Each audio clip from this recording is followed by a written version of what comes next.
Vim aqui falar com vocês um pouco sobre o sistema respiratório dos mamíferos, sua principal função e as partes anatômicas. A principal função é a hematose. O que é hematose? A hematose é a troca gasosa, é a captação do oxigênio e a eliminação ou expulsão do gás carbônico. Isso acontece nos alvéolos pulmonares. Mas vocês já se perguntaram o que é o sistema respiratório? O sistema respiratório é um conjunto de estruturas que atua na respiração. Como eu já falei anteriormente, é um processo de captação de oxigênio e eliminação ou expulsão do gás carbônico. O sistema respiratório dos mamíferos é formado anatomicamente pela narina, cavidade nasal, faringe, laringe, que corresponde às vias superiores. A traqueia, os brônquios, os bronquíolos e os alvéolos pulmonares são as vias inferiores, além do diafragma e de ossos torácicos e lombares, que vão ajudar no processo de respiração. Agora que conhecemos as estruturas, temos que entender como a respiração ocorre. Nos mamíferos, o ar é captado pelas narinas e segue para a cavidade nasal. Lá, ele é aquecido, umidificado, purificado por uma estrutura chamada de seios nasais. O ar segue para a faringe, especificamente por uma porção chamada de nasofaringe, e depois para a laringe, onde sua passagem é controlada por uma cartilagem chamada de epiglote. O ar segue para a traqueia, onde seus anéis cartilaginosos evitam a ruptura durante o trajeto e é encaminhado para os brônquios, bronquíolos e, enfim, alvéolos. Após passar por esse processo de filtragem, aquecimento e umidificação do ar, ele é transportado para a traqueia e, após isso, ele vai para os alvéolos, onde os capilares sanguíneos ficam muito próximos ou até mesmo em contato com esses alvéolos. E após a entrada do oxigênio no organismo, a pressão dele nos alvéolos vai ser maior e por isso vai acontecer a difusão, onde o oxigênio vai para a corrente sanguínea, para os capilares sanguíneos, e após isso acontece todo o processo de respiração celular, quando o oxigênio vai ser transportado pelos vasos para os tecidos, e após essa respiração celular, o produto liberado é o dióxido de carbono. E este vai ser transportado pelos capilares de volta, fazendo um percurso inverso. Ele vai até os alvéolos e, por a sua pressão ser maior nos capilares, ele vai sofrer essa difusão também. E o dióxido de carbono vai voltar para os alvéolos e, após isso, ele vai ser liberado no processo de expiração.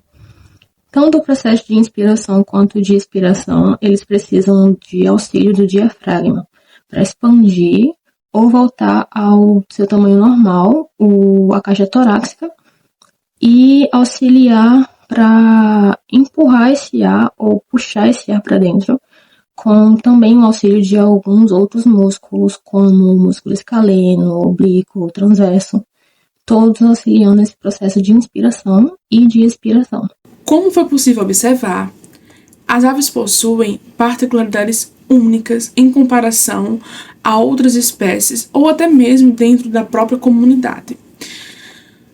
As diferenças são principalmente anatômicas, visto que, apesar de possuir semelhanças com demais espécies, elas também possuem estruturas únicas e particularidades únicas que só é possível encontrar nas aves.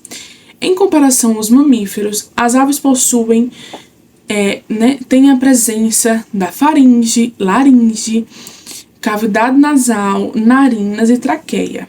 Mas as diferenças são que as estruturas anatômicas que as aves possuem, como eu já disse, só são possíveis de encontrar nelas, e elas são siringe, brônquios intrapulmonares primários, brônquios secundários, brônquios terciários. E a siringe, ela é um órgão crucial nas aves, porque é ela que produz o som. É nela que é produzido o som que é emitido pelas aves. A seringe ela é localizada ali na porção terminal da traqueia, bem conectada aos brônquios primários.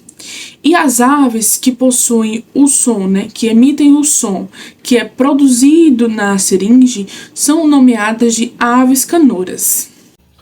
Assim como nos mamíferos, o ar entra pelas narinas e segue para a cavidade nasal, onde é aquecido e filtrado.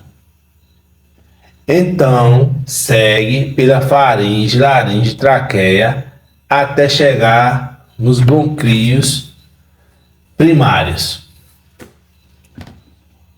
O ar chega lá e é direcionado para os pulmões, onde passa por um processo diferente. O ar vai para os brônquios secundários do médio central. Ele segue para os sacos aéreos craniais e do médio dorsal e lateral ventral para os sacos aéreos caudais. Se as estruturas das aves são diferentes dos mamíferos, consequentemente, a sua respiração também vai ser. Então, o ar, de igual modo com os mamíferos, vai entrar pelas narinas, vai passar pela cavidade nasal, onde vai ser aquecido, umidificado e purificado, filtrado, vai passar pela traqueia, irá para os brônquios, claro, antes passando pela faringe e laringe, porém, ela vai ter a divisão dos brônquios. E o ar, a partir desses brônquios, vão para os sacos aéreos. Muitos acreditam que a respiração acontece nesses sacos aéreos, o que seria compatível com os alvéolos pulmonares dos mamíferos. Porém, não é o caso das aves. Os sacos aéreos é apenas um lugar onde o ar fica armazenado até ser solicitado para ser usado na respiração. A respiração em si vai acontecer no brônquio terciário, em uma estrutura chamada capilar. Lá, o oxigênio vai fazer essa troca com o gás carbônico na corrente sanguínea e o gás carbônico fará o caminho inverso, saindo assim do organismo. Vale ressaltar estruturas de extrema importância nas aves. A seringe, que é um órgão fonador, e os divertículos, que são extensões desses capilares que vão para as asas. Até onde se sabe, eles não têm nenhuma função, nem utilidade na respiração. Porém, é extremamente importante e é um dos motivos pelos quais as aves conseguem voar. Além disso, as aves não possuem diafragma. Então, como a pressão é aliviada para que ocorra a troca gasosa? É simples. Músculos especializados na inspiração e na expiração trabalham para que o pulmão ele possa diminuir sua pressão e depois voltar ao normal. Além disso, o volume corporal das aves é aumentado, possibilitando assim que a troca gasosa ocorra. Agora que entendemos toda a anatomia e fisiologia do sistema respiratório dos mamíferos e das aves, vamos ver algumas patologias que podem acometer esse sistema. Nos mamíferos, nós temos como exemplo a pneumonia, que é a inflamação dos pulmões, podendo ser causada por bactérias, vírus, fungos ou parasitas.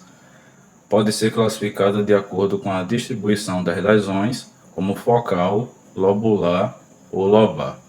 A asma, também conhecida como bronquite alérgica, é comum em felinos e pode afetar cães, sendo desencadeada por alérgenos como poeira, pólen ou fumaça.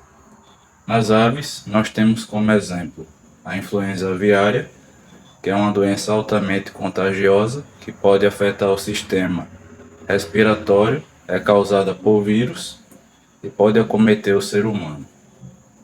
A coriza infecciosa é caracterizada por secreção nasal e ocular, inchaço da face e problemas respiratórios é causada por bactéria.